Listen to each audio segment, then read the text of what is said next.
Hi friends, please subscribe to Amravati Media and press the bell icon for more latest updates. YCP demand నెరవేర్చిన పవన్ కళ్యాణ్. అనకాపల్లి జిల్లా రాంబిల్లి మండలంలోని పంచదార్లలో అక్రమ మైనింగ్పై YCP పోరాటం సత్ఫలితాన్ని ఇచ్చింది. ఎట్టి పరిస్థితుల్లోనూ మైనింగ్ నిషిద్ధ ప్రాంతంగా ప్రకటించాలని వైసీపీ డిమాండ్పై ఉప ముఖ్యమంత్రి పవన్ కళ్యాణ్ సానుకూలంగా స్పందించడం విశేషం. అటవీ పర్యావరణ శాఖలకు పవన్ కళ్యాణ్ నేతృత్వం వహిస్తున్న సంగతి తెలిసిందే. పంచదార్లలో నిబంధనలకు విరుద్ధంగా మైనింగ్ సాగుతుండటంపై వైసీపీ 2 రోజుల క్రితం పెద్ద ఎత్తున ఉద్యమించిన సంగతి తెలిసిందే. ఈ సందర్భంగా కొండల్ని తవ్వుతూ పర్యావరణాన్ని ధ్వంసం చేయడంతో పాటు శ్రీ ఉమా ధర్మలింగేశ్వర స్వామి ఆలయ పరిరక్షణకు ముప్పు వాటిల్లడంపై సనాతనవాది పవన్ కళ్యాణ్ సమాధానం చెప్పాలని వైసీపీ గట్టిగా డిమాండ్ చేసింది.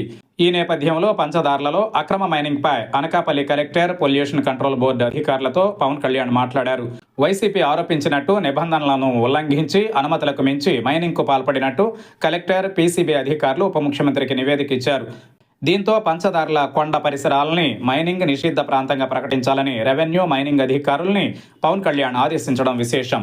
ఇది వైసీపీ పోరాటానికి దక్కిన మొదటి విజయంగా చెప్పొచ్చు. ఇదే సందర్భంలో పవన్ కళ్యాణ్ యుగోకి వెళ్లకుండా క్షేత్రస్థాయిలో వాస్తవాలను తెలుసుకునే ప్రయత్నం చేయడం అభినందనీయం.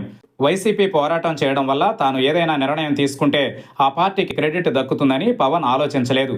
అక్రమ మైనింగ్కు పాల్పడ్డ సంస్థకు ఇచ్చిన పర్యావరణ, ఎస్టాబ్లిష్మెంట్, ఆపరేషన్స్ అనుమతుల్ని వెంటనే రద్దు చేయాలని కూడా పవన్ కళ్యాణ్ ఆదేశించారు.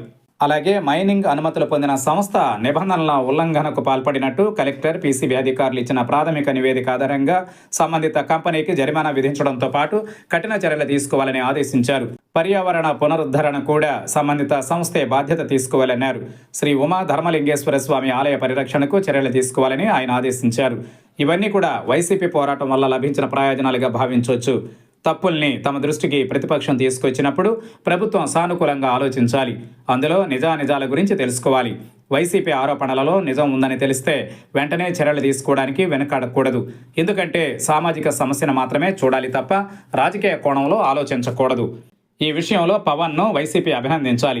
అటవీ పర్యావరణ శాఖ మంత్రిగా పంచదార్లపై పవన్ కళ్యాణ్ చొరవ తీసుకోకపోతే వైసీపీ పోరాటం వృధా అయ్యేది. ఒకే ఒక్క వైసీపీ పోరాటం సమాజానికి మంచి చేసింది. పంచదార్లలో అక్రమ మైనింగ్కు శాశ్వతంగా నిషేధం విధిస్తే అంతకు మించిన సంతోషం ఏముంటుందని వైసీపీ నేతలు అంటున్నారు. ప్రకృతి వనరుల్ని కాపాడుకోవాల్సిన బాధ్యత అందరిపై ఉంది. ప్రతిపక్ష పార్టీగా వైసీపీ చేసిన మంచి పని ఖాతాలో పంచదార్లలో మైనింగ్ను అడ్డుకోవడం చేరింది.